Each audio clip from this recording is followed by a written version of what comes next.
I am discussing in this video regarding the tympanoplasty. Tympanoplasty is basically a plastic reconstruction of the tympanic membrane along with the ossicular reconstruction. So in this video we are discussing about the type 1 tympanoplasty, in which we are discussing the plastic reconstruction of the tympanic membrane. So we are doing the endoscopic interlay technique of the tympanoplasty.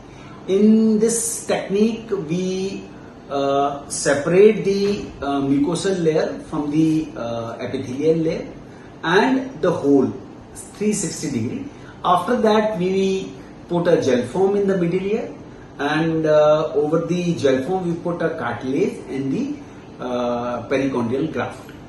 After that we put a gel foam for a month, and the drum will be formed after a month. Thank you so much.